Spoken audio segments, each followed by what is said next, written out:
Você é gay? Gay.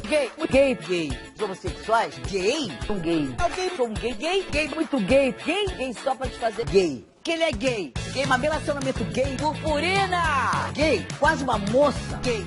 Você é gay? Gay. Muito gay.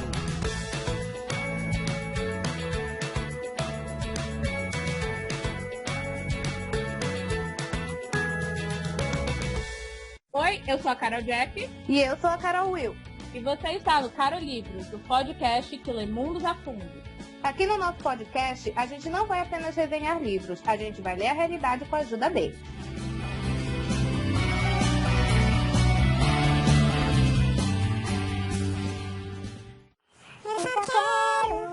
Espero ter pra sempre você junto a mim. Não me atrevo, tenho medo de dizer que te amo, que te quero, enfim.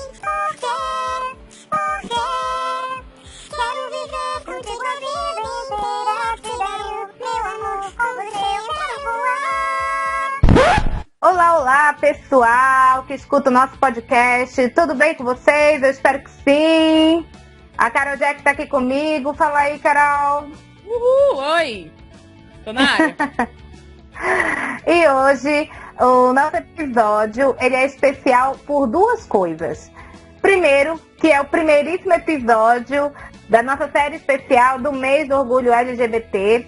A gente vai fazer uma série de avaliações e discussões sobre obras que têm essa temática envolvida. E também porque o episódio de hoje ele tem um gostinho de nostalgia. Ele tem um gostinho, assim, de café da tarde com pão e manteiga da infância, sabe? Aquele cheirinho, assim, de aquela parte do dia em que a gente ficava super feliz, já tinha terminado a tarefa de casa, já tava, assim, curtindo a vibe dos animes na TV. E a discussão de hoje é... Sakura Card Captors. Ai, muito fofo, muito lindo. Arrasando. Como que você se sente, Jack, falando sobre esse anime, esse mangá, que teve uma influência enorme na nossa vida? Eu tô muito emocionada, cara, porque eu acho que junto ali com Sailor Moon, né, Sakura foi acho que os primeiros animes que eu tive contato. E eu era muito, muito fissurada quando eu era, assim, criança. Eu queria tudo da Sakura. Eu cortei meu cabelo igual dela, não ficou igual, né? Mas sim, eu tentei. Nossa. Eu tentei. Eu queria tudo da Sakura, eu imitava a Sakura, eu queria ter umas cartas mágicas lá igual ela. E aí eu acho que foi uma das primeiras protagonistas femininas, né, heroínas, com o qual eu tive contato e me inspirei, principalmente porque eu e ela, a gente tinha a mesma idade, né? A Sakura começa ali com uns 9 anos na série, no anime, no mangá, e eu tinha também por aí, eu tinha uns 8 anos quando eu conheci, 7, e aí eu fiquei, nossa, se ela pode, eu também posso. É isso aí. E além disso, a gente vai ver uma série de questões que esse mangá/anime levanta, que fez com que a gente seja o que a gente é hoje. Eu acredito que grande parte dos pensamentos que a gente tem hoje é por causa dessa influência que nós tivemos lá na nossa juventude, né? E para os newbies que ainda não conhecem, não sabem do que a gente está falando... Como é o nome da nova geração? A gente é millennial, né? Não é os millennials que é dos anos 90? Eu não sei o nome dessa nova geração agora. Ai, sei lá. Não faço ideia. Eu só sei que o pessoal mais novo novos, que nasceram ali de 2000 para frente. Não, 2000 acho que ainda chegaram a conhecer um pouquinho, mesmo que pouco, assim, na primeira infância, lá com uns 4, 5 aninhos, acho que ainda chegaram a ver de nada. Um acho que não lembro de nada. Mas o pessoal que pode não saber do que a gente tá falando é o pessoal que nasceu depois de 2010, porque... Acredite ou não, ele já tem quantos anos aí? Muitos. A gente é eu sou dos anos 80 para os anos 90 e a Jack é dos anos 90 para os anos 2000, então... Exato. Enfim. Olha, e a gente tá ligado, né, que tem jovenzinho escutando a gente. Nós sabemos de tudo, né, a gente tá de olho em vocês. A gente sabe todo mundo que dá play nos nossos episódios, brincadeira. Mas a gente sabe que tem menor de idade perdido por aqui, ouvindo a gente falando palavrão, ouvindo a gente falando mal do governo. E agora vai, pelo menos, né, também ter contato com uma obra antiga, mas muito boa. É isso aí, olha, gente, depois que terminar de escutar o nosso episódio, você que é baby ainda, porque o pessoal que nasceu depois de 2010 pra mim é baby, tá? Você que é baby e não conhece essa pérola maravilhosa de anime que é a Sakura Card Captor, eu recomendo que você leia o mangá e também assista o anime. Não sei onde você pode encontrar, porque eu e a Jack não apoiamos a pirataria, não é mesmo, Jack? Com certeza. Com certeza, só é pirataria se te pegarem. Porém, recentemente, tipo, uns 6, 7 anos atrás,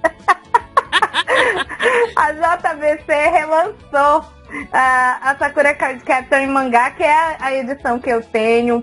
É uma edição linda, linda, linda, com as capinhas toda rosa, os desenhos muito bem trabalhados.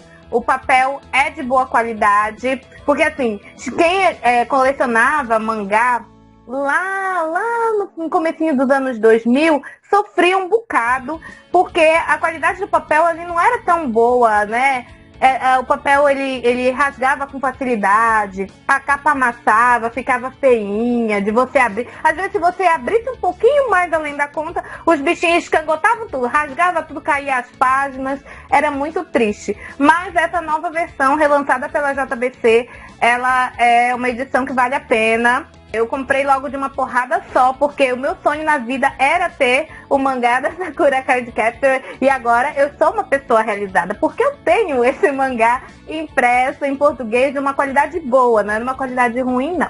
Então hoje a gente vai começar falando das mentes brilhantes por detrás da Sakura Card Captor. E eu disse mente no plural justamente porque é um grupo que chama Clamp. E esse grupo, ele é composto só por mulheres, o que é muito legal. Até hoje, inclusive. Começou só composto por mulheres e até Girl hoje Power. É assim. Girl Power. E a Clamp, ela se originou em Kansai, no Japão, que é uma cidade, quando as criadoras do grupo, elas ainda estavam na escola. Elas eram todas colegas, né, ali de ensino médio. E elas se reuniam pra desenhar juntas e elas faziam doujinshi. Doujinshi, o que que é? É aquele famoso fan-made, né? É aquela obra de arte, aquela figura, aquele desenho que você faz dos seus personagens favoritos, mas que não é oficial, né? São os fãs que fazem. E aí, elas faziam doujinshis de Jojo, Cavaleiros do Zodíaco e Capitão Tsubasa. Só que essas fanfics, né? Essas obras que elas faziam, elas tinham um diferencial. Qual que era? Eram obras yaoi que elas faziam. Que significa que elas pegavam os personagens de Cavaleiros, de Jojo e faziam eles terem relações homoafetivas nos enredos que elas criavam, né? Era uma fanficagem onde elas chipavam os caras, entendeu? Dos animes shonen. Nada muito diferente do que a gente faz nos nossos episódios, né? Porque as nossas fanficagens aqui nesses episódios é sempre ter uma coisinha assim. E pra quem sabe, eu amo yaoi. Eu sou Fujoshi, né? Que são as meninas, tem os fudanshis que são os meninos que gostam de yaoi. Eu sou fissurada em yaoi, então quando eu fiquei sabendo disso, eu fiquei muito feliz, porque eu amo ler esse gênero. Sou suspeita pra falar. Bom, elas surgiram, né, como eu falei, lá em Kansai, e o primeiro mangá que elas publicaram chamava RG Veda, RG Veda, não sei se é RG, mas deve ser RG Veda, em 1989. O grupo delas começou com 11 pessoas, só que atualmente a gente só tem 4 integrantes. E essas 4 integrantes são a Ageha Okawa, posso estar falando errado o nome dela, posso estar. A Ageha Okawa, que ela é a ex-Nanase Okawa. Nanase Okawa era o pseudônimo que ela usava no início da carreira. Ela é a líder do grupo e ela também é a responsável pelos roteiros. Ela é a principal roteirista do grupo Clamp. A Mokona, que ela usava o pseudônimo Mokona a Papa. Ela é ilustradora, né? Ela que faz os desenhos, ela é desenhista. A Satsuki Igarashi também é desenhista do grupo, mas ela também faz a parte dos detalhes ali, das imagens. Ela é a parte do grande finale das ilustrações. a Tsubaki Nekoi, que usava o nick de Miki Nekoi. E ela também é desenhista. E aí elas usavam, né, esses pseudônimos, que elas ficaram usando eles até um bom tempo depois de elas já terem sucesso. Só mesmo dos anos 2000 pra cá que elas assumiram e mostraram outros nomes dela, que a gente acredita que seja o nome de verdade delas, né? E o que caracteriza a Clamp?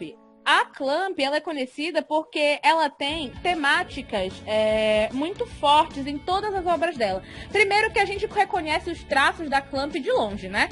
São aqueles traços delicados, aqueles cabelos bem trabalhados, bem desenhados, bonitos, né? Os homens, geralmente, eles têm aqueles traços mais finos, aquela coisa mais delicada, né? Eles são sempre retratados com essa delicadeza, com essa feminilidade, na verdade. O ambiente, o universo que elas criam sempre é um universo extremamente feminino. Não só porque elas são todas mulheres, mas também porque elas, nas palavras das criadoras, elas querem criar um ambiente que não, onde a feminilidade ela não seja estereotipada como sinônimo de fraqueza. Então, sim, os poderes das pessoas que elas criam é soltar coração por uma varinha mágica? É soltar coração por uma varinha mágica, mas isso não significa que é um poder insignificante, muito pelo contrário, né?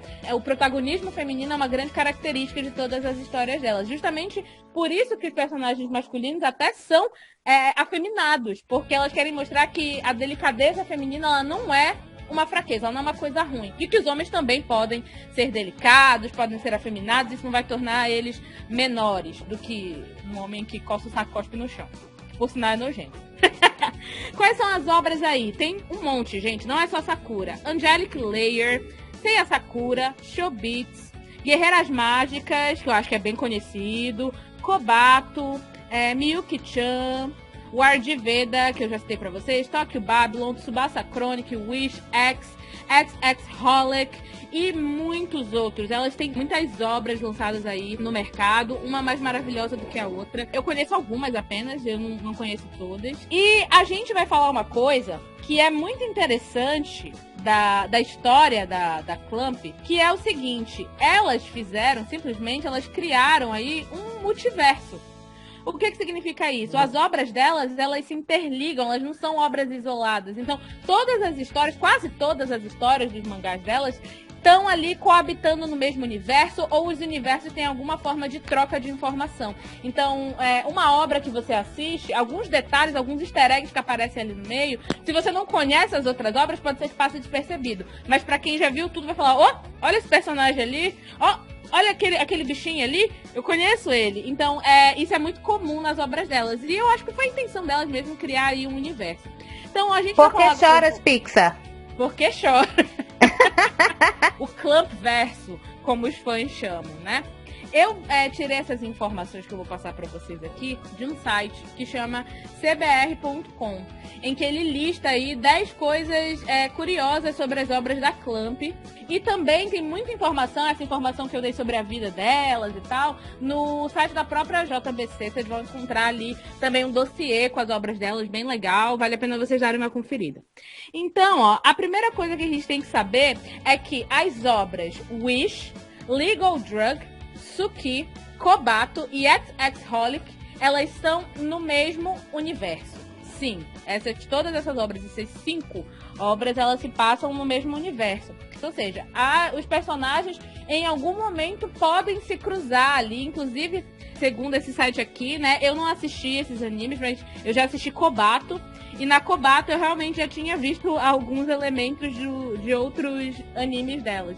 Os personagens chegam a se cruzar ali no meio da história, se cruzar na rua e tal. Então todos eles são aí do mesmo universo. Outro crossover que elas fazem é que Angelic Layer, que é uma obra delas, e o Chobits também estão no mesmo universo.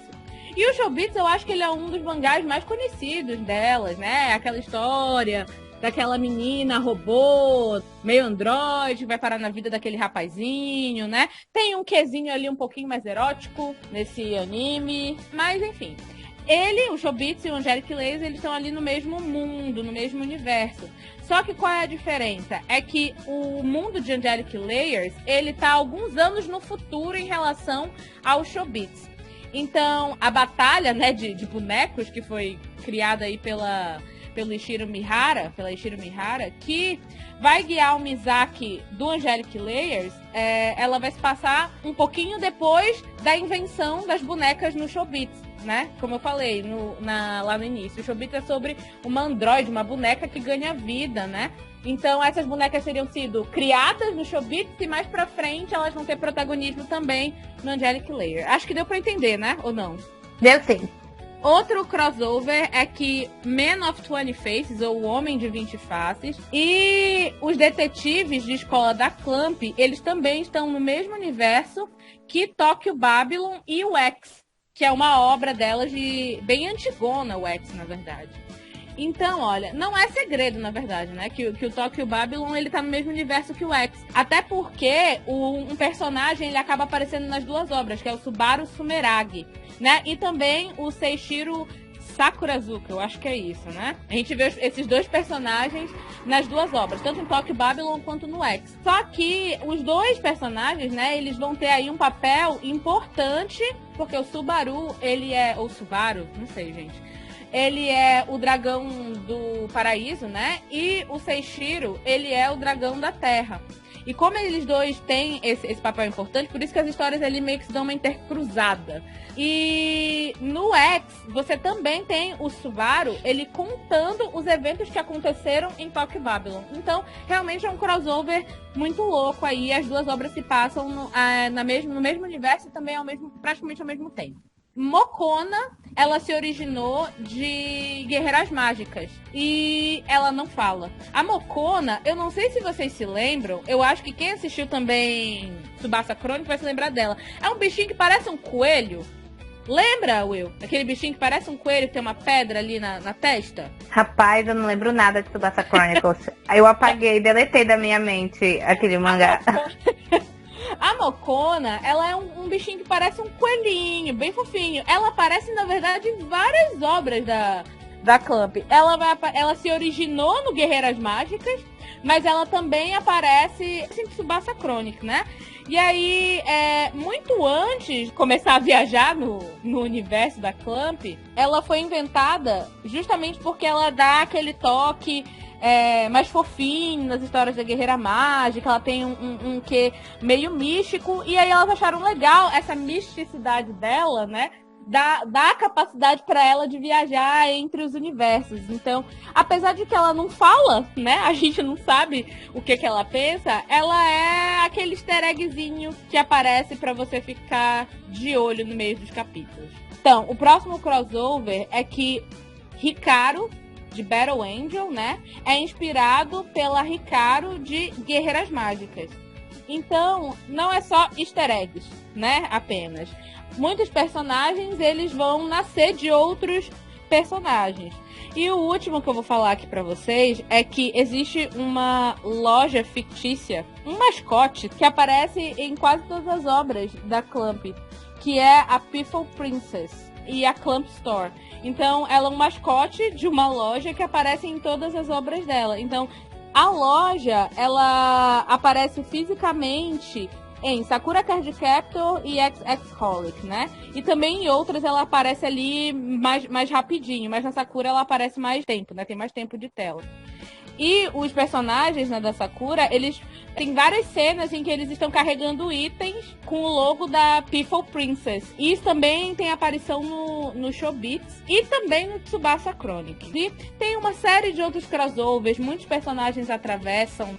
Existe aí uma grande teoria do universo, apesar de que nada confirmado, de Tsubasa Chronicles com o universo de Sakura Card Captor devido à semelhança dos personagens, né? Pra quem já assistiu ou leu Tsubasa Chronicles sabe que os personagens principais são a cara da Sakura e do Choran, só que mais compridos, né? Mais velhos.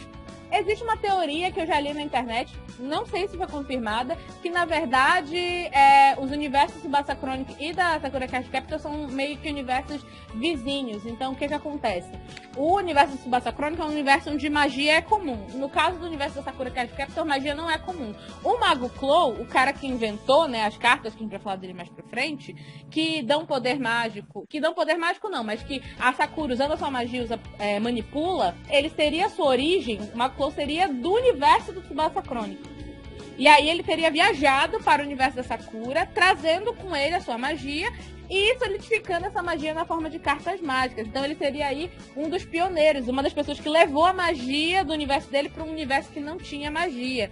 Entendeu? E daí essa semelhança, porque é como se você tivesse um paralelismo entre os universos. Então, a personagem principal do Tsubasa Chronicles seria ali um paralelo da Sakura, seria ali uma análoga. O par romântico dela, que é a cara do Choran, seria um paralelo do Choran. Então existe, assim, uma equidade entre esses universos. E é isso, eu acho que você tem que ter, mesmo você tendo 4 mentes brilhantes reunidas, pra você ter tanta criatividade, pra você fazer tantos universos juntos. Acho que nem a Marvel tá pra bater elas, entendeu? Com tantas linhas do tempo e universos pra ser criado. Só que o que eu acho, essa já é a minha opinião, é que as obras da Clamp, elas são um pouquinho negligenciadas. Eu acho que é realmente uma das mais conhecidas é Sakura, eu acho que depois Chobits, mas o resto a galera não conhece muito, né?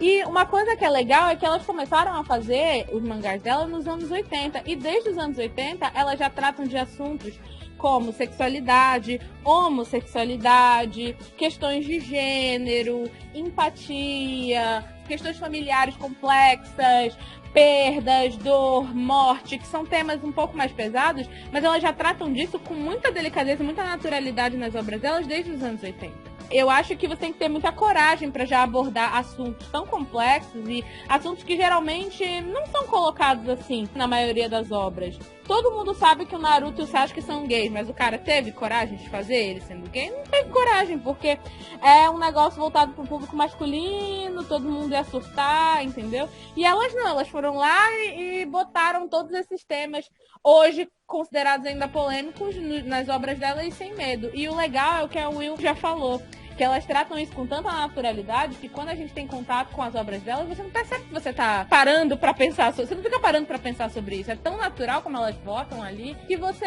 simplesmente você só aceita e acha bonito, e você vai falar, nossa, que bacana, que legal esses relacionamentos que ela tá colocando aí, eu quero um desse pra mim. E aí, quando eu era criança, e a Will também, a gente via obras como Sakura, onde a homossexualidade é colocado de maneira natural, de todo mundo sabe, tá tudo bem, ninguém teve que sair do armário e fazer uma reunião de família pra dizer que é gay, entendeu? É colocado de uma maneira tão bonitinha que eu acho que realmente deve ter tido ali um peso grande, uma grande influência na maneira como a gente pensa.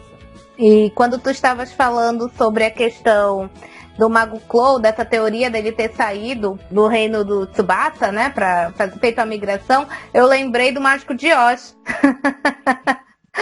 Porque o Mágico de Oz, ele foi pra Oz, mas ele não era de lá, e colocou a magia, né? Digamos assim, era fajuta, ele só mexia lá nos mecanismos que davam a impressão de que ele era mágico.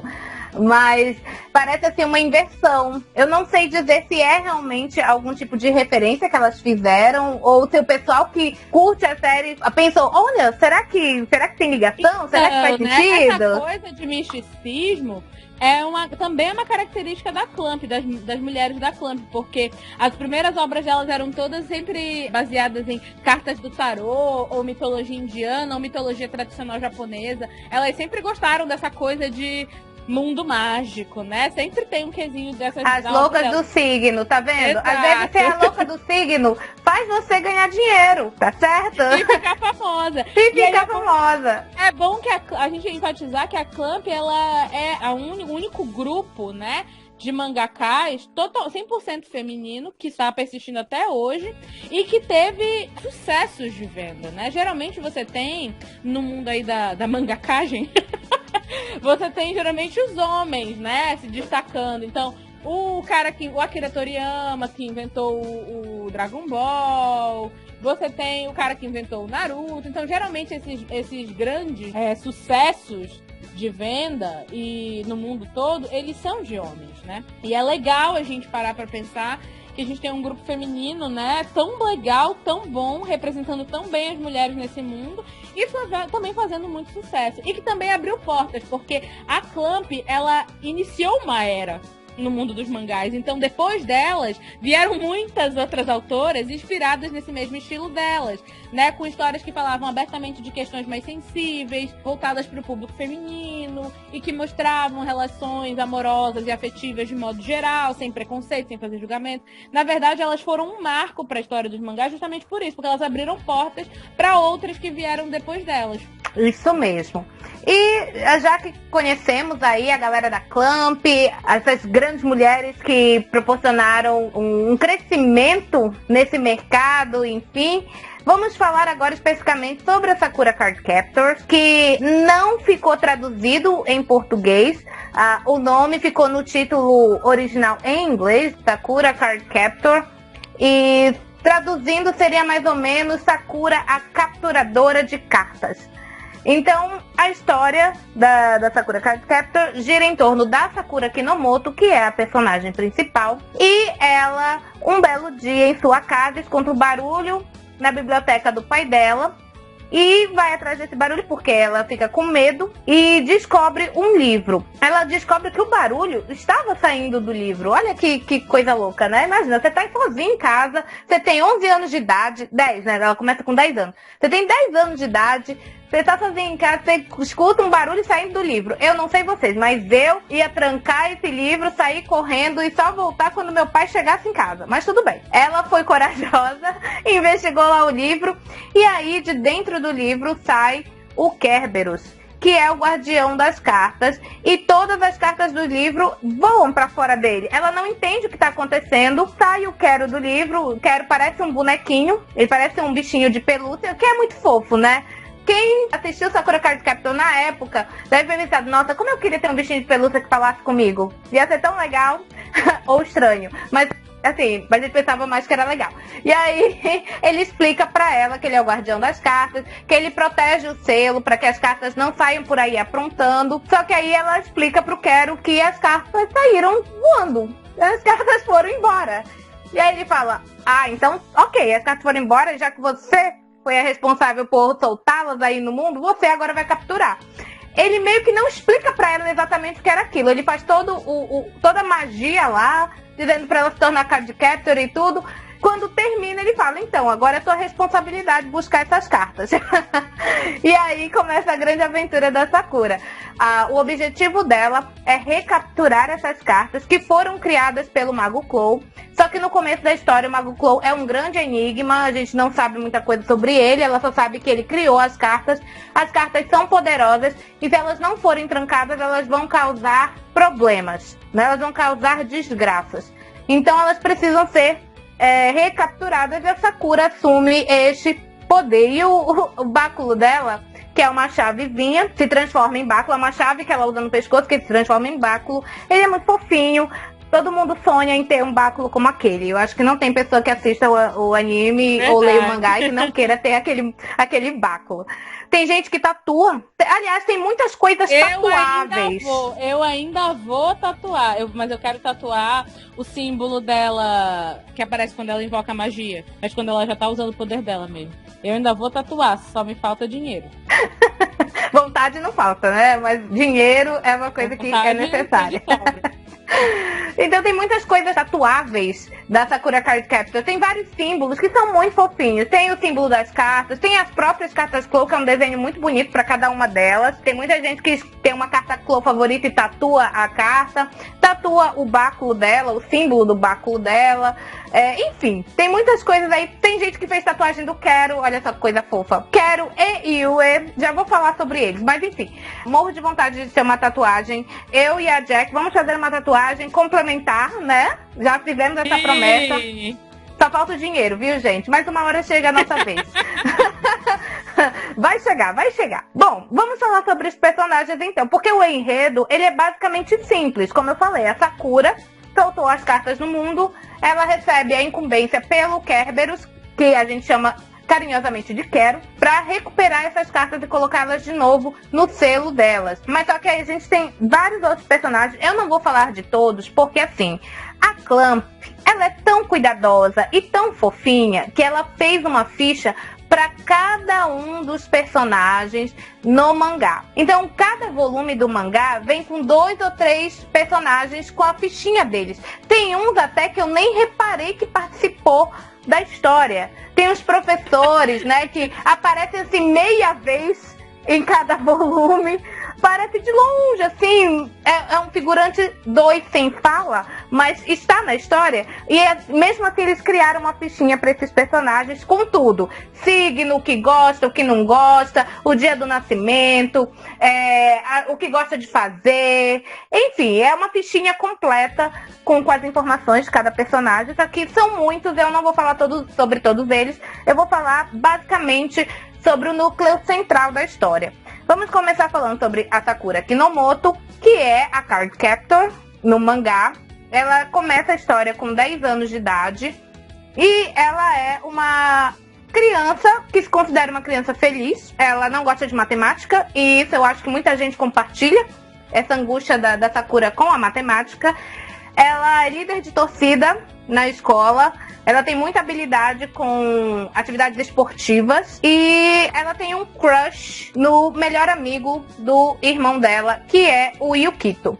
O Yukito Tsukishiro, ele é o melhor amigo do Toya, que é o irmão da Sakura, e ele vai ter uma participação muito importante na história porque ele é a identidade falsa do Yue, que é o outro guardião das cartas Clow.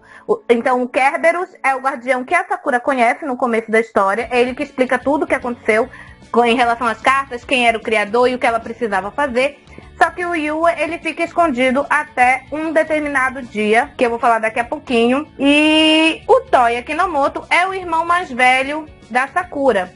Ele tem poderes mágicos, mas não é o mesmo tipo de poder da Sakura. O Toya, ele tem um poder assim que é meio assustador se você não estiver preparado, que é ver pessoas mortas, ver energia. Eu vejo gente morta. Em que frequência? O tempo todo. Exatamente. Então o Toya, ele consegue ver coisas que não são naturais. Ele consegue ver o sobrenatural. Basicamente é isso.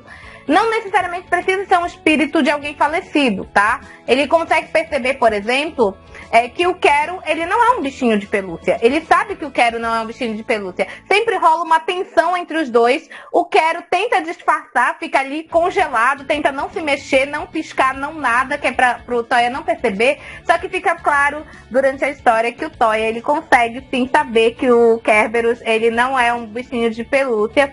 Na verdade, o Toya sabe de tudo desde o início, só que ele fica ali, só fica no apoio. Eu só observo. Observe e ajudo esporadicamente. E ele é o típico irmão mais velho, eu posso falar com propriedade, que é aquele irmão mais velho super protetor, ciumento em muitas das vezes, mas ao mesmo tempo ele não quer parecer, não quer que a Sakura saiba que ele é assim. Então ele é o irmão que enche o saco.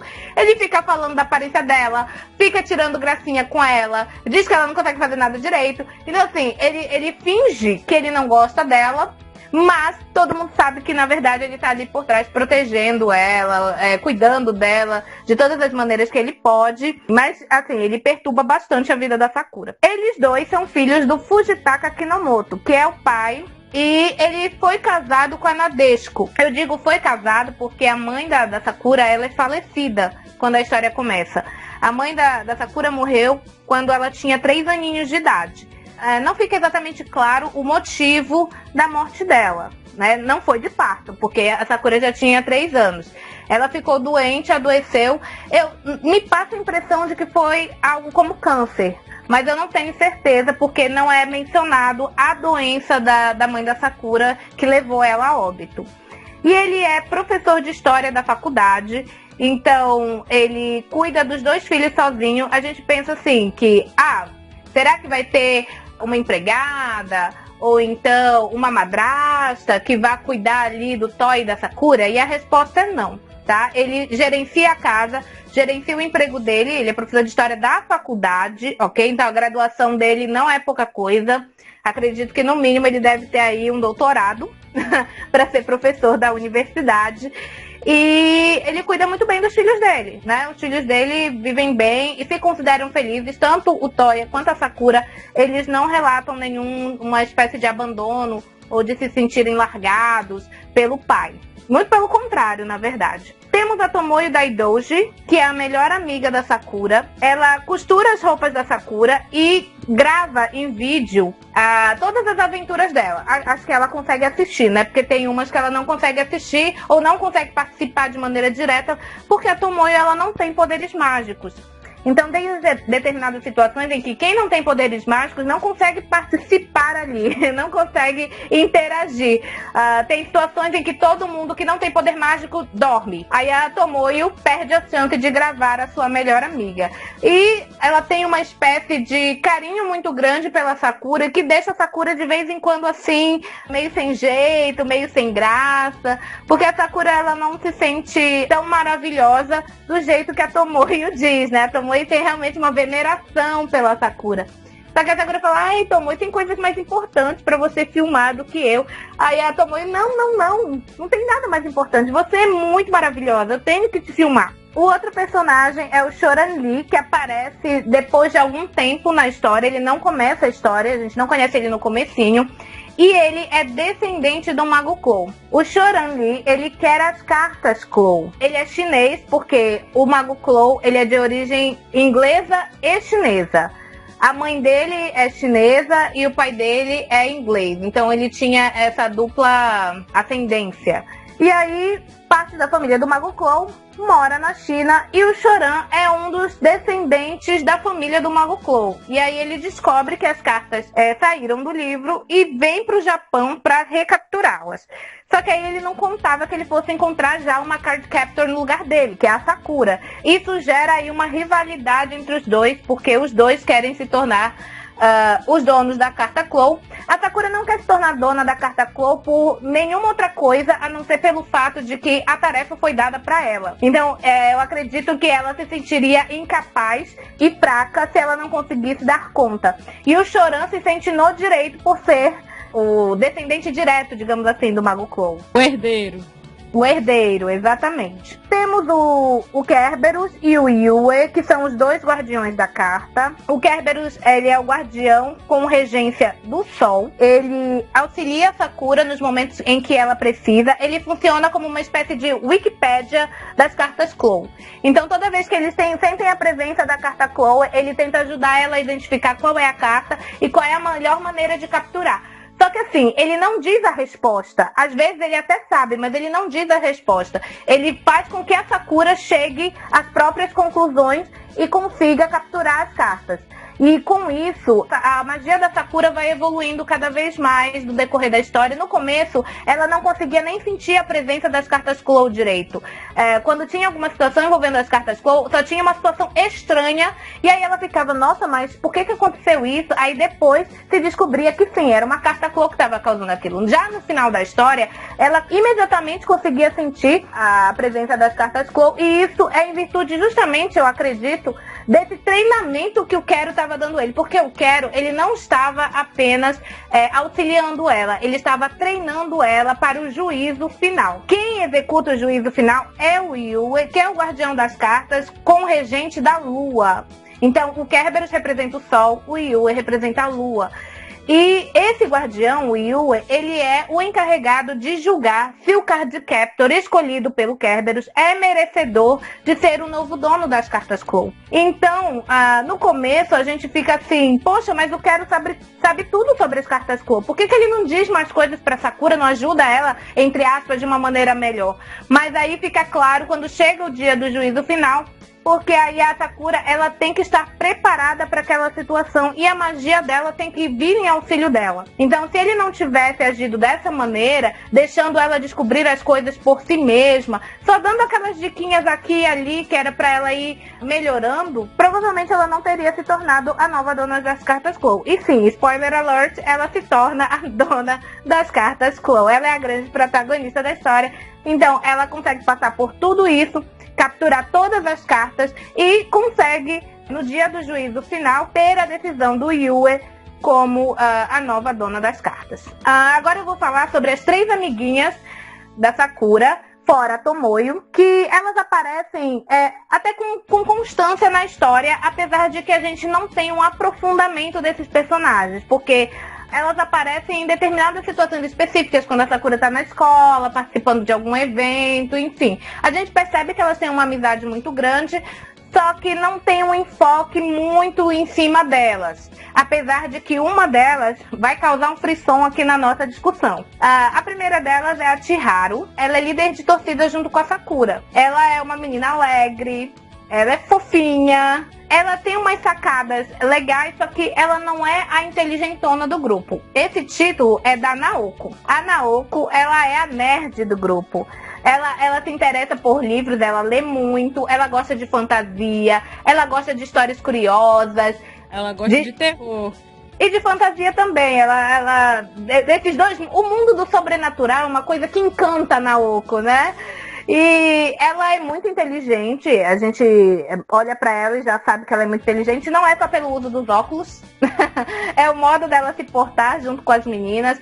A Chiharu, eu vejo ela muito assim, fofinha, menininha. A Naoko, ela já tá em outro nível. E nós temos a Rika. A Rika, ela é uma artista, ela tem uma sensibilidade maior, ela toca piano, ela desenha muito bem, ela podia ser até uma pintora, de acordo com o que a gente vê, as pinturas que ela desenvolve. E, para nossa grande surpresa, ela é noiva aos 10 anos de idade. Daqui a pouquinho, na nossa discussão, a gente vai falar sobre essa situação. E é uma situação assim que, nossa, enfim. Então, essas são as 3 amiguinhas da Sakura. Elas não participam... Segurança! Chame a polícia. A Chiharu, a Naoki e a Rika, elas não sabem das cartas Clow. Elas não sabem desse mundo de magia, mas elas acabam participando de alguns eventos, sendo manipuladas pelas cartas ou sofrendo a ação das cartas, né? E justamente porque elas estão próximas da Sakura. Tudo assim, com as cartas, envolve a Sakura e acontece perto da Sakura. A Sakura não tem, por exemplo, que buscar uma carta aqui no Brasil, morando no Japão. As cartas, elas vão se manifestar na cidade de Tomoeda, que é a cidade onde a Sakura mora. O próximo personagem é o Yamazaki. O Yamazaki, ele é um personagem no mínimo interessante. Ele também é da turma da Sakura da escola, junto com as meninas. E ele é muito amigo do Choran. Ele é uma espécie de namoradinho da Chiharu. Pelo menos é essa a impressão que a gente tem. Que eles são um casalzinho desde sempre, que eles se conhecem há muito tempo. Desde a infância deles. E eles são um casal. E o Yamazaki, ele tem umas histórias estranhas, assim. Ele é aquele tipo de pessoa que gosta de espalhar fake news, né? Ele vê uma história interessante. Só que, assim, é estranho porque a Chiharu diz que ele mente, que ele tá inventando a história. Só que chega um outro personagem e que entra na dele e conhece a história que nem a dele. Aí eu fico pensando, será que na verdade ele não tá mentindo? Ele tá procurando coisas em sites que divulgam esse tipo de mentira? Mas assim, ele parece intelectualizado. Quando ele fala, a Sakura e o Choran várias vezes pensavam que eles estavam falando a verdade. Até a Chiharu ir lá e falar, não, ele tá mentindo, gente, não acredita não. Não acredito que ele tá mentindo. Enfim, ele é um personagem que ele serve de alívio cômico, né? Porque ele vem com essas historinhas assim na história. Aí a gente fica, nossa, acho que nada a ver. Mas assim, se tinha dúvida se ele e a Chiharu eram um casal, pra quem não sabe, Sakura agora tá tendo uma nova fase, né? Uma nova temporada. Depois de 20 anos que parou essa que a gente vai discutir hoje, né? Que é a temporada inicial. A Clamp chegou os boletos, resolveram dar uma continuidade aí pra história, né? E aí tem uma nova temporada que chama Sakura Card Captor Clean Card Rain, né? Que tá sendo lançado em mangá e já teve uma temporada em anime. E já fica, como eles já estão um pouquinho mais velhos ali, aí já fica mais explícito as relações entre os personagens. E sim, a Chiharu e Yamazaki são um casal. É que já bateram o martelo já. Ah, tá. Então, ok. Vou falar também da Zonomi Daidouji. Eu não sei se é Sonomi ou se é Zonomi. Na dublagem, a gente escuta os dois. Prestando atenção na dublagem brasileira, falam tanto o Sonomi quanto o Zonomi. Mas enfim, ela é a mãe da Tomoyo. E o plot twist disso é que ela não é só a mãe da Tomoyo. Ela era a prima da Nadeshiko, que é a mãe da Sakura. Isso faz da Tomoyo, além de melhor amiga, louca e alucinada por ela, também prima dela. Prima de terceiro grau. Prima distante. Uma prima distante, porque ela é filha da prima. Porque a Nadeshiko era prima da Sonomi. Enfim. Deu pra entender. Deu pra entender, né? É isso. A gente também tem que falar sobre a Kaho Mizuki, que é uma professora de matemática. Ela aparece bem na metade da história, quando a Sakura já capturou, assim, algumas cartas. A Sakura já tá com uma magia mais apurada, mas o juízo final ainda não aconteceu. E ela também tem poderes mágicos. E é um poder mágico diferente da Sakura e diferente do Toya. A Sakura consegue manipular as cartas, ou seja, ela consegue utilizar os poderes da natureza, porque as cartas, elas estão ligadas, diretamente ligadas aos poderes da natureza. Então a gente tem a carta da terra, a carta da água, a carta do fogo, a carta do tempo, de habilidades, né, a carta do poder, da luta. Enfim, a Sakura, ela consegue manipular esse tipo de coisa. O Toya vê o sobrenatural. O Toya consegue ver tudo que é sobrenatural. Ele consegue perceber isso daí. E a Mizuki, ela tem um poder de, eu não diria bem exatamente premonição, mas ela consegue sentir como que as coisas vão acontecer e quando que ela deve intervir ou não. É muito assim, difícil de colocar em palavras o poder da professora Mizuki. Ela é sensitiva, Marta sensitiva. Voa, cara, voa. É isso que ela fala. Vai falar isso pra Sakura. Mas assim, a Mizuki entende como as coisas funcionam. Ela sabe quem ela vai conhecer e qual a importância que essa pessoa que ela vai conhecer vai ter na vida dela e na vida de outras pessoas. É uma parada esquisita, mas a gente poderia, assim, determinar a grosso modo como premonição. Ela consegue prever determinados fatos que estão vindo por aí. E agora vamos falar sobre o Ariel, que está diretamente ligado com a professora Mizuki, né? O Ariel Hiragizawa. E outro plot twist na história. Porque, assim, a Sakura acredita que o Mago Clow, ele é uma pessoa falecida, não poderia cuidar mais das cartas Clow, porque, enfim, ia morrer, ou morreu, no caso.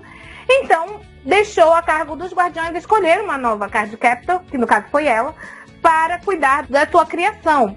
Porque o Mago Clow, ele era um mago extremamente poderoso. Ele é tão poderoso que ele podia criar vida. Olhando de uma perspectiva cristã, isso daí soa até como uma heresia. Porque, segundo a mitologia cristã, apenas Deus é capaz de criar vida, né? Mas ele conseguiu criar esses seres que são as cartas usando o poder dele. E não tinha mago nenhum que se comparasse com ele. Não tinha ninguém que se comparasse com ele. Ele era muito, muito, muito poderoso. E quando ele morreu, ele colocou os dois de volta no livro, junto com as cartas, para que fosse encontrado pela Sakura. E sim, ele sabia que era a Sakura que ia ser a nova Card Captor, porque ele também tem um pouco desse poder da Mizuki. Ele era tão forte que ele conseguia prever o futuro, não só dele, mas de tudo que ia acontecer muito depois dele já ter morrido. Olha só, o cara era poderoso. E aí o que acontece? O Ariel, ele é parte da alma do Mago Clow. Isso é uma diferença que tem entre o anime e o mangá. Porque no anime, o Ariel é a reencarnação do Mago Clow.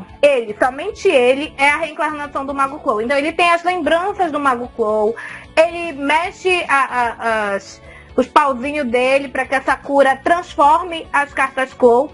Porque quando ela passa pelo juízo final, ela usa as cartas Clow e se torna a nova dona. Só que, para que as cartas sejam verdadeiramente dela, ela precisa transformar as cartas com o próprio poder dela. Porque até então as cartas estavam se alimentando do poder remanescente do Mago Clow. Então elas se mantinham vivas com o resquício da magia do Mago Clow. Só que como foi determinada uma nova dona para as cartas, a Sakura, ela precisava transformar essas cartas com o próprio poder. E aí as cartas Clow deixavam de ser cartas Clow para ser cartas Sakura. E elas eram umas cartas Clow bege, assim, uma cor... Não era bege, é uma cor de papel pardo, né? E passou a ser rosa. E o símbolo também muda, né? O símbolo do Mago Clow tinha uns ideogramas chineses. Já o dela não. O dela é uma coisa bem mais ocidental. Tem o símbolo do zodíaco, além do fogo, água, enfim. Então ela precisou transformar. E aí o Ariel entra na vida dela para que ele ali na surdina fizesse uns acontecimentos estranhos para que ela tivesse motivação para transformar essas cartas. Porque se ela tentasse transformar as cartas com o poder dela sem evoluir o poder e no desespero para que elas não morressem, as cartas poderiam sair de controle. Ela ia perder o controle da magia. E aí poderia ter o efeito contrário. Ao invés dela salvar a carta, ela matar a carta. Então ela precisava ter uma motivação para utilizar as cartas. Então o Ariel chega na vida dela, ela não sabe que ele é a reencarnação do Mago Clo no anime e nem no mangá. E ele fica mexendo ali os pauzinhos dele, criando umas situações para que ela precise usar as cartas e transforme essas cartas. Quando ela começa a transformar as cartas, ela fica com muito sono. Muito sono. Porque a magia dela ainda não estava preparada para esse tipo de coisa. Então demora para adaptar. Mas quando vai chegando mais pro final da história, ela já não desmaia, ela consegue transformar 2 cartas ao mesmo tempo. A menina tá poderosa. Ela tá poderosa, consegue fazer tudo basicamente sozinha. E o Ariel, no anime, ele é a reencarnação completa do Mago Clo. Só que no mangá, ele é parte da alma do Mago Clo. Porque quando o Mago Clo, entre aspas, morreu, ele se dividiu em 2. Então, eram 2 pessoas que carregavam a alma do Mago Clo. E aí, uma metade reteve as memórias, sabia quem tinha sido na vida passada, e essa pessoa era o Ariel. E outra pessoa tinha perdido essas memórias. E essa pessoa é... o pai da Sakura. Então, o pai da Sakura... Dark.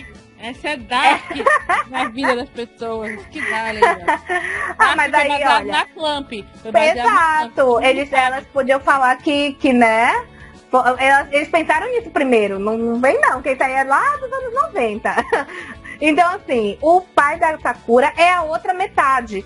Só que ele não lembrava quem ele tinha sido na vida passada. Ele não lembrava disso. Porque quem tinha ficado com as memórias era o Ariel. É como se eles fossem irmãos gêmeos.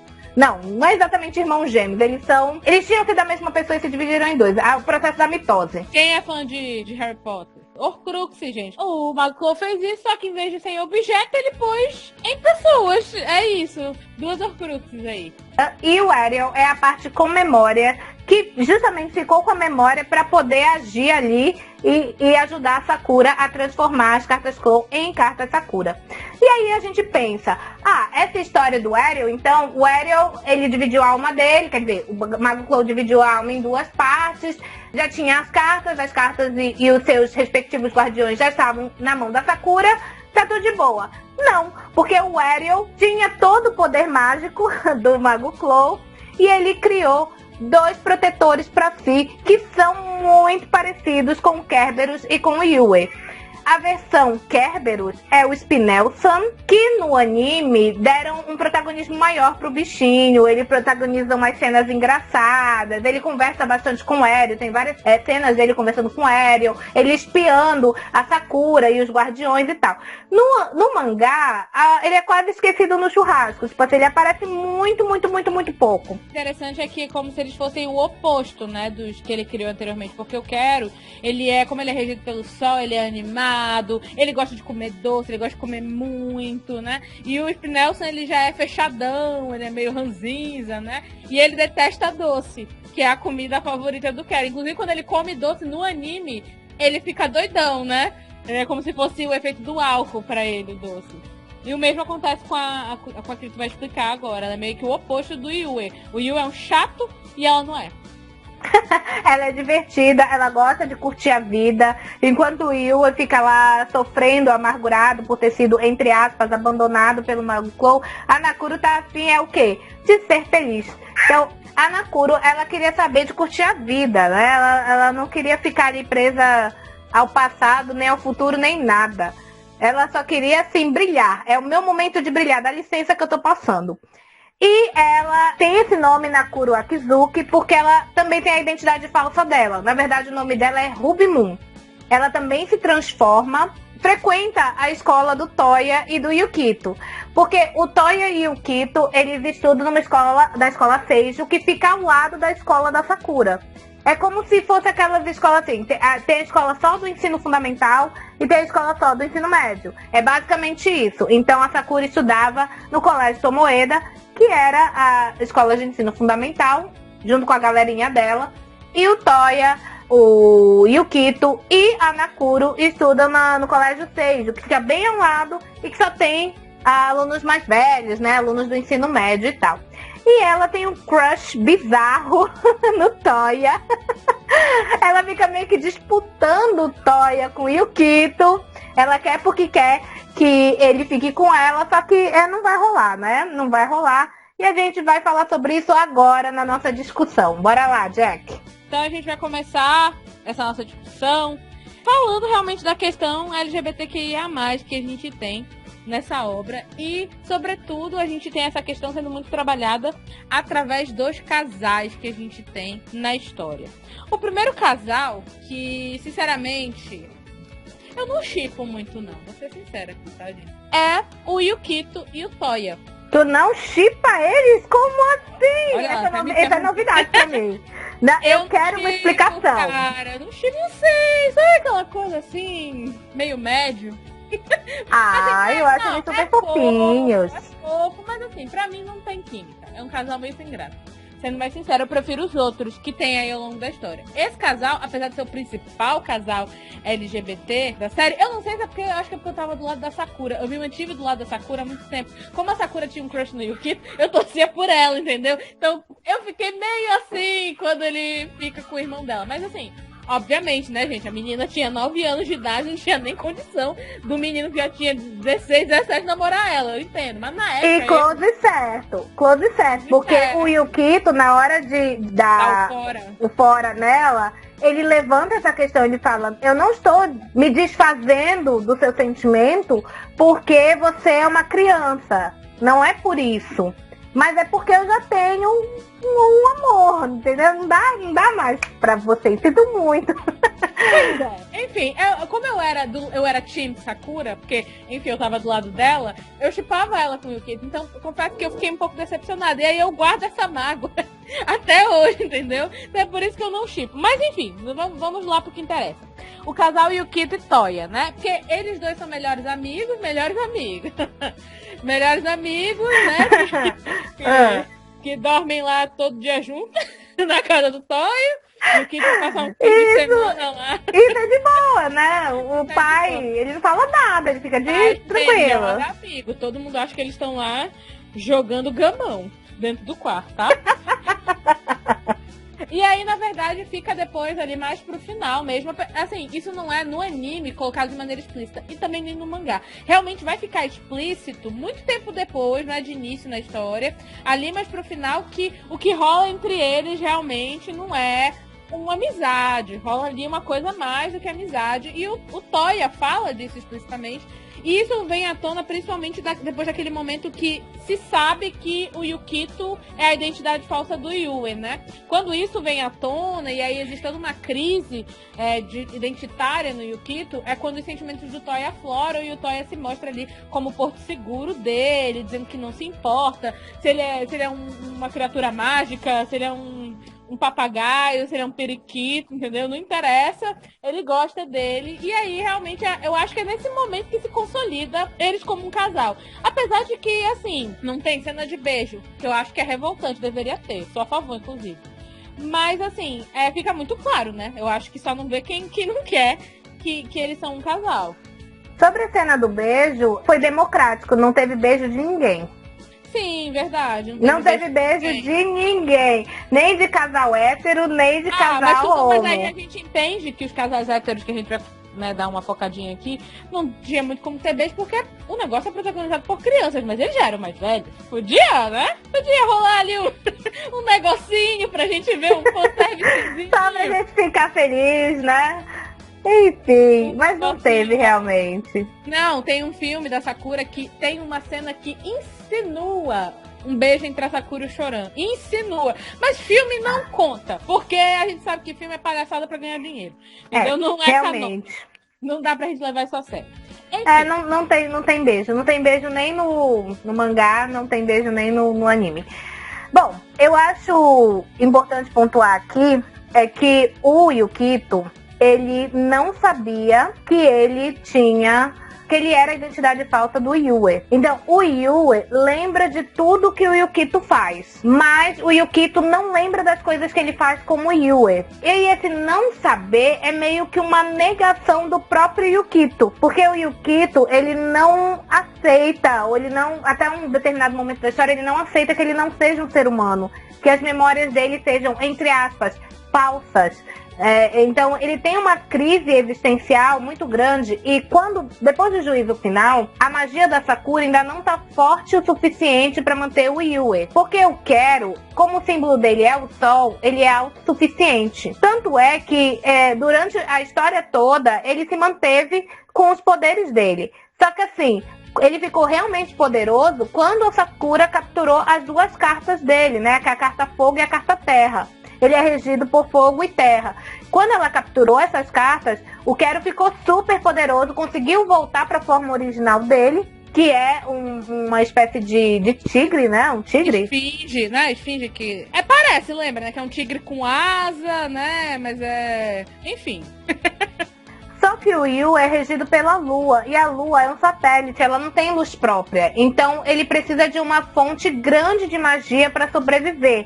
E a fonte anterior dele era o Mago Clow, que era um mago ultra mega hiper power, né? E a Sakura era só uma garotinha que ainda estava trabalhando os poderes dela, ela não estava no seu apogeu do poder. Então, o Yue, ele estava correndo o risco de desaparecer. E se ele desaparecesse, consequentemente, o Yukito também desapareceria. O Yukito, numa manobra de tentar se manter a energia do próprio corpo, começa a comer muito mais do que ele já comia. Porque sempre foi estranho o fato do Yukito comer também muito. Ele come e dorme desenfreadamente, né? Ele começa a desmaiar, ele tá andando na rua e de repente, pá, desmaia. Tem momentos em que ele fica transparente. Glicemia, queda na pressão. Exato. E aí tem momentos que ele começa a ficar transparente, as pessoas conseguem enxergar através dele. Ele estava realmente em processo de desaparecer. E aí, numa atitude magnânima e por amor, o Toya abre mão dos poderes mágicos dele e entrega para o Yue para que o Yukito não desaparecesse. Então, nesse momento, aí sim, o Yukito tem consciência de que ele não é um ser humano, que ele partilha a vida com o Yue, que é o guardião das cartas, e que a Sakura é a dona deles, né? E que, enfim, ele vai ter que lidar com essa situação da melhor maneira possível. Porque é interessante também a gente pontuar que quem tem um relacionamento com o Toya é o Yukito, não é o Yue, o que eu acho esquisito, né? Mas é isso mesmo que vocês escutaram. Então, quando o Yue assume o controle, vocês já viram o filme Fragmentado, gente? É isso aí. Quando um assume o controle, quando o Yue assume o controle do corpo, que ele se transforma, né? E ele vira... O Yue, ele parece um anjo, né? Ele é um homem lá, lindo e gracioso, louro e nórdico. Maravilhoso. Mas ele é um chato. E com asas de anjo, né? Ele, quando ele assume a forma, ele não tem essa afetividade pelo Toya que o Yukito tem. É uma coisa interessante, né, de você pensar, porque quando eu lembro na época que eu assisti, eu fiquei muito confusa. Porque como assim? Como assim o Yukito tem um negócio com o Toya? O Yue também tem que ter, porque eles não são a mesma pessoa, né? E aí, hoje em dia, mais velha, só que eu comecei a pensar que talvez, tá, gente? Nunca falaram sobre isso, mas eu entendo que esse personagem, né, essa dualidade Yukito e Yue, ela vem como uma referência às pessoas trans, né? Que são obrigadas, durante boa parte de sua vida, infelizmente, a ter que conviver com quem as pessoas esperam que elas sejam, por conta da aparência física com que elas nasceram, e das pessoas que realmente elas querem ser, né? E aí fica esse conflito, porque basicamente é isso que o Yue e o Yukito vivem. Eles vivem, pelo menos boa parte da história, em conflito, porque o Yukito, como a Will falou, ele não quer aceitar que ele não é humano. O Yue, por outro lado, ele não gosta de estar na posição associada a Sakura, né? Porque agora é como se a Sakura, entre aspas aí, tá? Fosse dona dele, né? Veio o combo junto com as cartas, ele e o Quero, né? Mas ela deixa bem claro que ela não quer ser dona, que ela quer ser amiga dele. Mas ele não tá satisfeito, porque ele nunca superou a morte do Mago Clow, né? Demora muito tempo pra ele aceitar a Sakura. Então, fica aquele conflito, porque o Yukito gosta da Sakura e ama o Toya. E já o Yue não quer ter associação com nenhum deles. E aí fica essa coisa, né, entre eles. E a personalidade deles é bem separada, é bem distinta, porque, como eu já falei aqui mais uma vez, o Yue é um chato. Ele é um chato, mal-humorado, ele não fala com ninguém, é uma pessoa que chupou limão, só acorda de mau humor é ele. E o Yukito não, né? Ele é uma pessoa legal, uma pessoa gentil, uma pessoa que lida bem com as pessoas. Então, carinhoso. Eu acho o Yukito muito carinhoso, ele é muito assim fofinho. Mas eu acho que de uma maneira ou outra, eu acho que elas estavam tentando representar isso. As pessoas trans que vivem muito tempo, muitas pessoas trans sofrem, né, com esse conflito dentro delas, né? Elas sofrem dessa disforia que inclusive o Yukito tem, né? Dessa coisa de você olhar pra sua imagem e você não saber o que você é, e você começar meio que a entrar em pânico porque você quer ter uma resposta, quer chegar numa resposta no que eu sou e você nunca chega. Então eu vejo essa experiência do Yukito muito parecido com a experiência que as pessoas trans dizem ter. Então, eu acho muito legal, porque, como eu falei, é colocado de uma maneira sempre muito sutil. A Clamp trata desses assuntos de uma maneira muito sutil. E o que é bonito de tudo isso, voltando pro casal, é que o Toya, ele deixa bem claro duas coisas. Um, que por mais que as memórias que o Yukito tenha tido até aquele momento fossem de fato memórias falsas, porque ele é uma identidade falsa, o que ele viveu com o Toya era real. Então, é só isso que importa. E o Toya também, a segunda coisa é que ele deixa claro que não importa se o Yukito ele tem o Yue ou mais 25 personalidades dentro dele, né? Ele gosta do Yukito e é isso. O Toya não tem a necessidade de ter uma resposta. Quem eu sou isso. Pro Toya isso não faz diferença. O que o Yukito é. Eu acho que essa parte da história e desse casal é a maior lição de aceitação que se tem, porque o Toya, ele não se importa em nada com o fato do Yukito não ser humano, porque isso é uma questão pro Yukito. O Yukito fica muito triste, muito mal, por ele não ser um ser humano. Ele queria muito ser humano, aquela coisa do Pinóquio, né? Eu quero ser um menino de verdade, eu não quero ter uma identidade falsa, e é o que ele é. Só que pro Toya isso não faz diferença nenhuma. E o tempo todo ele fica apoiando o Yukito, dizendo, mas tudo bem. E aceita o próprio tempo do Yukito. Porque assim, o Toya sempre soube que o Yukito não era o ser humano. Ele sempre soube. Como a gente já falou, o poder do Toya era saber sobre o sobrenatural. Ele conhecia, ele sabia quando algo não era deste mundo. Sabe? Não exatamente do nosso mundo.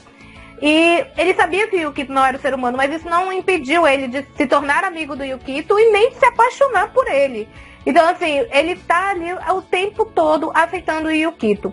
E no momento em que o Yukito não está aceitando ser uma identidade falsa e quase desaparece por isso para não pedir ajuda, porque ele não pede ajuda em momento nenhum. O Yue e o Kerberos entram em um acordo de não falar para Sakura, tentando proteger ela, porque eles sabiam do sentimento da Sakura pelo Yukito e sabiam o pânico que a Sakura ia ficar caso descobrisse que o Yukito estava correndo o risco de desaparecer. Então, assim, o Yue e o Kerberos não contaram pra Sakura, a Sakura só descobre quando o Toya abdica do poder dele em favor do Yue, e o Yue fica surpreso com essa atitude do Toya, porque ele fica meio que assim, nossa, mas você tem certeza que você vai fazer isso? Aí o Toya, tenho, se eu não fizer isso, o Yukito vai desaparecer, eu não quero que o Yukito desapareça. Agora eu só peço pra você o seguinte, protege a minha irmã. Aí o Yue fala assim, mas essa é a sua condição? Ele, se você quiser entender dessa forma, entenda. E aí ele entrega os poderes pro Yue e pro Yukito não desaparecer. E tem uma outra cena muito fofa entre eles dois, que é quando o Toya tá no festival, depois de ter entregue os poderes, tá no festival com ele, com a Sakura, com a turminha dela.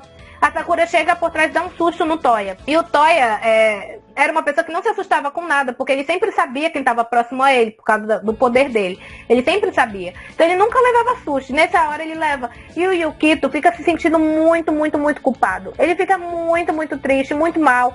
E aí ele fala pro Toya, antigamente você ia conseguir perceber que a Sakura estava chegando e agora você levou um susto. Aí o Toya fala pra ele assim, Yukito, imagina a seguinte situação. Se você estivesse comendo um lanche bom, você tivesse feito vários sanduíches e quando você fosse começar a comer o seu sanduíche, eu aparecesse morrendo de fome. O que você faria?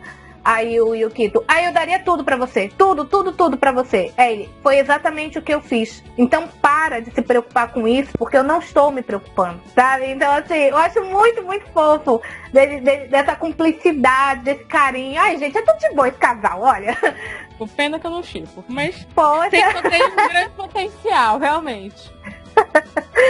Eu acho muito fofo esses dois, eu acho eles muito fofos. E o Yukito, né, ele meio que vai se apaixonando. Não é que ele vai se apaixonando aos poucos, ele sempre esteve apaixonado, mas quando ele descobre que ele não é um ser humano, eu acho que é aí que cai a ficha. E é por isso que ele diz lá pra Sakura que ele não pode ficar. E a Sakura, ela é tão perceptiva que ela sabe que a pessoa que o Yukito, que ele fala assim, eu já tenho uma pessoa, eu já amo uma pessoa. E aí a Sakura fala, é o meu irmão? Aí ele confirma, sim, é o teu irmão. E em momento nenhum isso é uma questão. E quando a gente tava assistindo, eu não questionei isso também. Eu não pensei, nossa, são dois homens. Eu fiquei arrasada. Não, eu vou pensar que são dois homens, eu tava muito ocupada chorando junto com essa coisa. Vou ficar pensando nisso. Tava muito. A menina da sua série tava apaixonada, levou um pé na bunda, gente. Isso sim é motivo pra revolta. Não, pare lá. Pois é, mas assim, nesse momento a gente tem a certeza que há um amor entre dois homens na série. Ele não diz, olha, eu sou gay, eu sou apaixonado pelo seu irmão e tarará. Não, ele só fala que a pessoa que ele mais ama é o Toya. E a gente, quem tava assistindo, pelo menos eu, na época, e todas as pessoas que assistiam junto comigo, além da Jack, né, porque era uma febre na época, Sakura Card Captor, todo mundo assistia, Sailor Moon também. Enfim, quem assistia não se importava com isso. Eu acho que a primeira vez que eu me toquei dessa questão da homossexualidade foi quando um colega meu de turma viu a gente com aquela cartelinha de figurinhas, porque na época, gente, fãs de verdade tinha que ter o quê? Aquela cartelinha de figurinha. Claro! E aí as meninas estavam comentando, né? Ai, porque tem o Chorão é um gato, não sei o quê. Aí chegou um colega nosso, assim, muito desagradável, que eu não gosto nem de lembrar o nome dele, mas ele chegou e falou assim, ai, se vocês vêm pra curtir essa história com um monte de viado. Aí eu, quê? Como? Fala de novo. Na época, falar esse tipo de coisa era ofensivo. Hoje em dia, a gente tá tentando ressignificar. Não, ressignificar, mas se você vai tentar xingar os outros, isso é crime. É uma coisa chamada homofobia. Hoje em dia, exato. Então não faça isso. Então, mas só que na época era uma coisa ofensiva e ninguém queria que se falasse sobre isso, né? E eu falei, gente, mas do que ele tá falando? E a gente viu Sakura no início dos anos 2000, mas a Sakura, ela é de bem antes, né? Ela é na metade dos anos 90, se eu não me engano, né? Ela foi lançada. Então, pra te ver que, é como eu falei, tem que ter muita coragem. E, tipo, as mulheres da Clamp, elas são japonesas, gente. O Japão, apesar de ser um país primeiro mundo, a gente sabe que ele tem uma cultura muito conservadora, né? Tem uma coisa do patriarcado ainda conservadora lá. E misógina. Isso. Então, assim, elas tiveram muita coragem de botar esse assunto. Eu comparo elas com aquele pessoal da época da ditadura militar que fazia música, que não dava pra perceber direito que a letra era falando mal dos militares, porque eu acho que as pessoas passaram batidíssimo, gente. Como elas botaram carta mágica, gente voando, gente brilhando lá no meio, ninguém parou pra prestar atenção nisso, entendeu? Isso é tão colocado ali, tão no embalo, que você passa batido, assim, passa batido no sentido de que você não para pra ficar pensando, putz, são dois caras, olha ali, olha que gay, entendeu? Não, tu não para pra pensar nisso. E a gente considerava fofo. A gente não via com os olhos da maldade, entre aspas, das pessoas. Fofo era ser a Sakura Sakura. Não era fofo, não. Fiquei chateada com o Toya. Eu cheguei a chamar o Toya de traidor na época. Porque ele sabia que a Sakura gostava do Yukito. E eles são irmãos, mas aí... Mas agora, a gente não controla de quem a gente gosta, né? Hoje em dia, mais velha, eu entendo. Mas na época, eu tava lá no Sakura. Tô revoltada. Mas é claro, né? Sakura. Mas é claro. O segundo casal agora, né? A gente já falou que a Nakuro, ela tinha um crush no Toya, né? Que eles são quem tava ali atrapalhar o lance do Toya com o Yukito. Né? Ela fez de tudo, na verdade. A bichinha se esforçou. Olha, eu não acho que era um crush. Eu acho que era mais uma palhaçada mesmo dela. Eu não acho que ela gostasse do Toya de verdade. Eu acho que ela só queria... Sabe aquela pessoa que quer causar? Ela queria encher o saco do Yue e do Toya ao mesmo tempo. Porque a Nakura, ela tinha aquela personalidade de Ai, que legal encher o saco, né? Mas tem uma hora em que ela fala. Mas é porque chega uma hora em que ela fala assim pro Spinelson. Ai não, e agora? O Toya vai dar o poder dele pro Yukito e eu queria ele todo só pra mim. É como se a partir do momento em que o Toya desse o poder pro Yukito, eles fossem se tornar como se fosse um só. E ela queria o Toya pra ela. Então é nessa hora que a gente vê assim que era um crush, que ela queria dar uns peguinhas no Toya. Essa que é a verdade, né? Ela queria dar uns peguinhas no Toya. Só que o cargo de identidade falsa, namorado, já estava preenchido. Não tinha mais vaga. E entendeu? Uma coisa legal da Nakuro e do Yue também, né? É que eles não têm gênero, né? Eles não são homem, não são mulher. Na eles verdade, escolhem o que eles querem ser. Olha aí a questão do não binarismo presente na obra. E a Nakuro é o personagem que mais representa isso. Porque o Spinelson chega pra ela e fala assim, ué, mas você não devia estar usando uniforme de garoto? Tipo assim, você devia estar se vestindo de menino. Aí ela fala, eu com aquele uniforme horroroso? Ai, desculpa, o das meninas é muito melhor. E eu não sou um ser humano, então o gênero é o que menos importa. E gênero é o que menos importa pra quem é humano também. Tá, só fica aí a dica. E o Yukito a mesma coisa, né? Porque na verdade o Yukito foi uma escolha ali do personagem, né? Do Yue fazer uma identidade masculina, mas eles não têm gênero, né? Nem ele e nem o Quero também. Isso daí na verdade é uma coisa que fica a cargo deles. O que eu acho que é muito legal de ser colocado, né, no meio da história, porque trabalha esses conceitos de androgenia e não binarismo, né? Que também não se falava disso, gente, nos anos 90. Até se falava, mas se falava de uma maneira super pejorativa, né? E é colocado isso também... Ser andrógeno era um xingamento. Era uma coisa ridícula, né? Pra muitas pessoas. E é colocado novamente, de uma maneira muito gentil, de uma maneira muito doce na história, mas eu acho muito interessante. E eu, quando era novinha, né, eu já fiquei com meus olhos pichados ali quando eu vi a Nakuro falando aquilo, porque eu achei super legal. Quer dizer que ela podia ser os dois se ela quisesse. Se um dia ela acordasse e ela quisesse ser um menino, ela era um menino. Se no outro dia ela quisesse ser uma menina, ela era uma menina. Se ela quisesse ser nenhum dos dois, se ela quisesse ser só uma entidade com asa de borboleta, que era o que ela era, ela podia ser também. Eu achei maravilhoso. Total. Acho válido, entendeu? É muito legal a gente ter. E aí, né, ou infelizmente hoje em dia a gente já tem muita gente com preconceito em relação a isso, dentro da própria comunidade LGBT. Tem muita gente que fica querendo cagar regra, dizendo que não binarismo é palhaçada, ou que androgenia também, que pra você ser trans de verdade, você tem que ser uma mulher ou um homem trans, outra coisa ali no meio não existe, e na verdade a própria ciência, né, social e a psicologia já mostraram que, assim como a sexualidade, os gêneros, ele também é um espectro fluido que muda e que a gente tem que parar de se prender a estereótipos, a caixinhas, né, a classificações e só realmente ser quem a gente é. E isso na história é mostrado pela aquiescência do Ariel, porque o Ariel era o mago responsável pela Ruby Moon. Então, se ele chegasse e dissesse pra ela, olha, eu quero que você se vista assim, ou eu quero que você se vista assado, ela teria que fazer em teoria, porque ela era uma criação dele e ela devia obediência a ele. Isso era uma coisa, na verdade, que chateava o Yue, porque o Yue não queria que ninguém além do Mago Clow mandasse nele. Então a Sakura, ela consegue ganhar ele um pouquinho, justamente porque ela diz que ela não quer ser dona, ela quer ser amiga.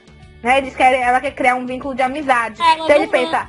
Ela não manda neles, acho que é bem da verdade. Eles são livres, né? Tanto ele quanto o Quero, pra fazer o que eles quiserem. Ela não interfere nisso. E o Ariel não interfere nas decisões da Nakuro, da Ruby Moon. Ela escolheu ser menina, se vestir de forma feminina, e ele achou que tudo bem. E ele não fala nada, absolutamente nada sobre isso. Então, seja livre para ser quem você é. Basicamente é isso que a história da Sakura Card Captor tá dizendo, entendeu? É lindo, cara. Ai, que lindo, cara. Ainda mais numa obra tão antiga, né? Não é uma obra assim da nova geração. E que impactou uma geração, né? Porque foi uma febre. Sakura Card Captor foi uma febre. Eu acho que passar esse tipo de lição é uma coisa bonita, assim, é uma das contribuições legais da Clamp pra humanidade. Por isso que eu disse no começo que ela impactou o modo como a gente vê as coisas, porque pra mim isso sempre foi uma coisa natural. Lógico que eu não sou a pessoa desconstruída, que não precisa ficar se policiando. Lógico que a gente precisa se policiar sempre. A desconstrução, ela é um processo, ela vai acontecendo no decorrer da nossa vida. Às vezes a gente tem uma coisa muito enraizada, a sociedade é muito barulhenta na nossa orelha, enche o nosso saco. Então, às vezes a gente precisa, né, parar e pensar, não, pera, esse meu pensamento aqui não é legal, não vou fazer de novo, não quero.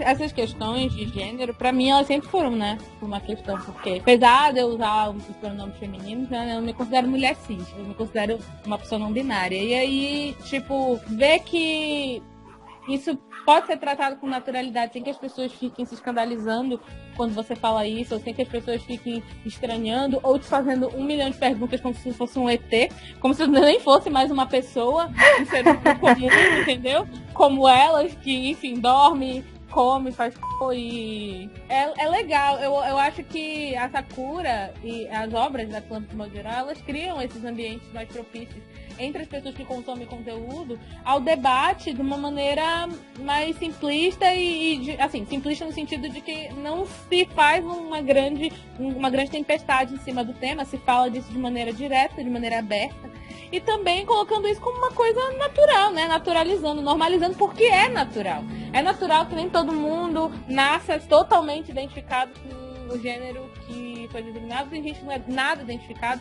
tem gente que se identifica com o gênero oposto, tem gente que não se identifica com nenhum. E não é uma regra que a gente tem que seguir. A gente tem realmente é isso mesmo. A gente deveria ser livre para poder ser quem a gente é, sem que as pessoas ficassem o tempo todo julgando a gente. E o nosso mérito como pessoa, ele não é diminuído em virtude dessas diferenças.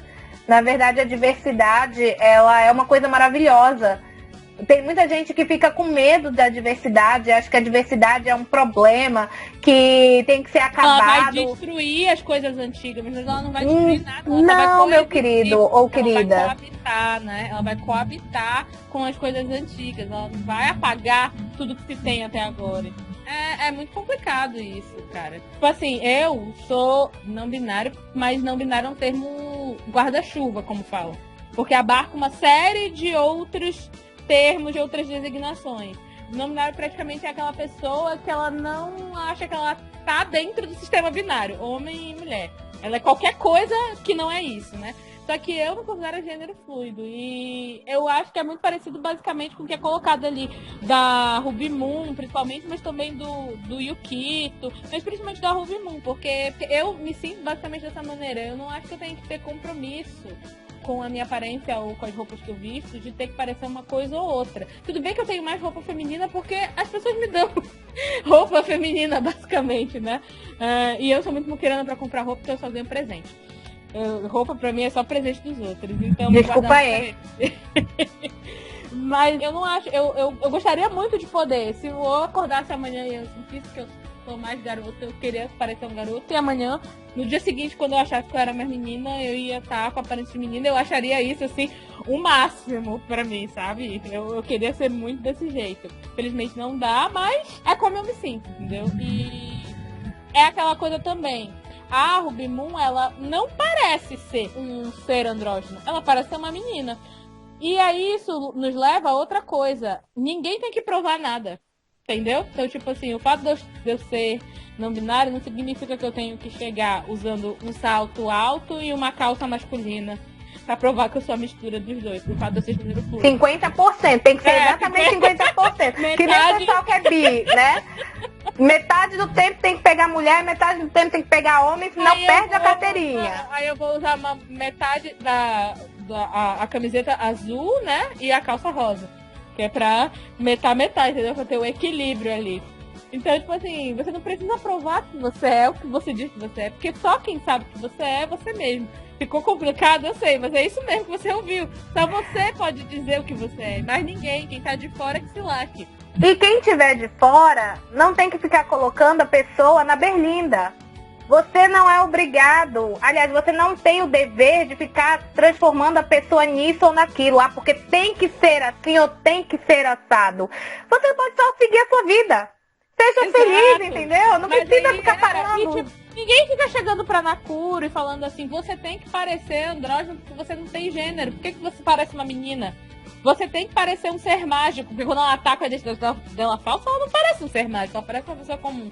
Não existe essa obrigatoriedade da aparência ter que ter uma espécie de, sei lá, de portfólio para o gênero da pessoa. Isso não existe, gente. As pessoas são só pessoas. Vestimenta não tem nada a ver com gênero. Eu acho que isso também é outra coisa que a gente tem que desmistificar.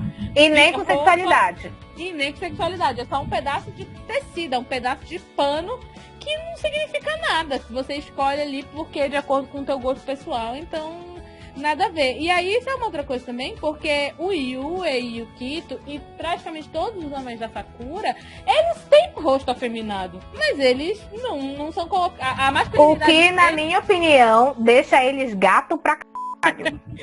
Olha, exatamente, na minha também. esses homens desse A masculinidade anime... deles não é posto em xeque. Nunca. A masculinidade deles não é colocada em xeque, tipo assim, ai, olha aquele ali, será que ele é? E aí, tu é?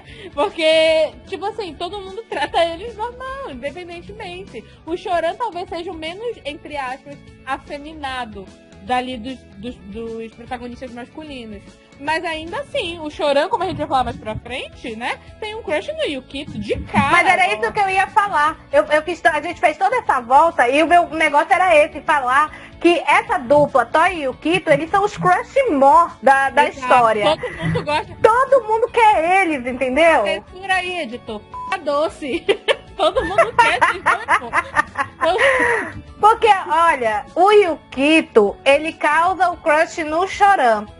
A primeira vez que o Choran põe os olhos em cima do Yukito foi paixão amor, instantânea. Exatamente. Não, ele fica completamente vermelho, sem graça, o coração dele parece que tá pulando pra fora da caixa do olha pro peito. Yukito e fala, ovulei.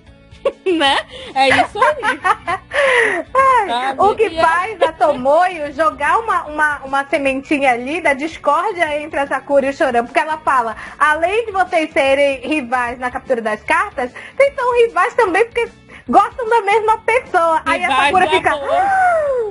E isso também é tratado com a maior naturalidade, porque o negócio do Choran, o Choran fica muito sem graça, tão sem graça que ele age até estranho, né? Quando toda vez que o Kid chega perto dele, ele fica super esquisito, ele não sabe o que falar, ele sai correndo, enfim. Ele fica nervoso, ele fica muito nervoso. Tipo da juventude, né? Que você não sabe o que fazer quando você tá perto da pessoa que você gosta.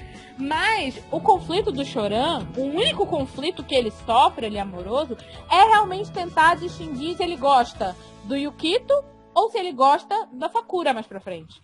Esse é o dilema dele, de realmente tentar discernir as coisas dentro dele, o que é amor, o que não é, o que foi só uma paixão.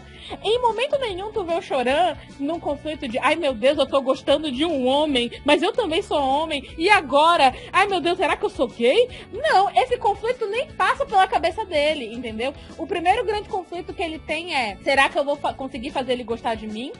Essa é a primeira grande coisa que deixa ele ali meio fora de si, com a cabeça perturbada. E a segunda é, quando ele começa a desenvolver ali sentimentos pela Sakura, ele fica confuso no sentido de que ele não sabe de quem ele gosta de verdade. Ele sente as duas coisas. Ele gosta da Sakura, fica ali, fica vermelho olhando a Sakura, tem aquele crushzinho, aquela paixão, quer ficar perto dela, mas ao mesmo tempo, o Yu ainda causa aquele impacto, né? O Yukito, aliás, causa aquele impacto nele.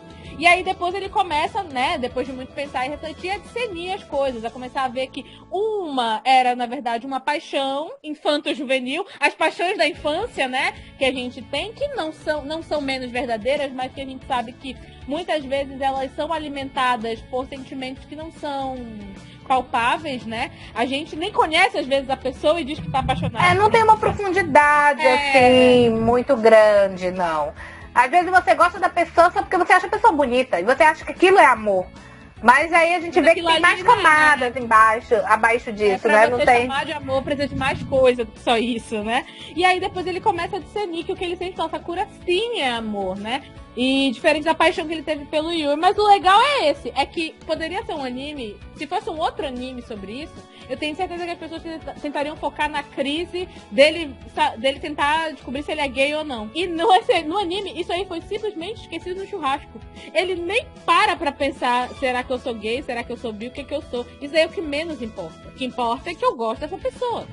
Ei, Sil, você mesmo que tá ouvindo a gente. Eu sou a Carol Will e estou passando só pra avisar que ainda não acabou. Se liga aí.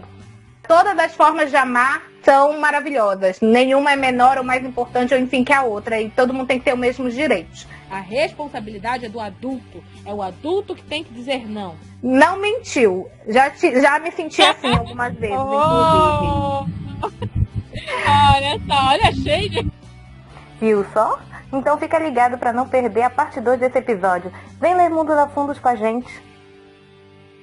Gay. Gay. Gay. Muito gay.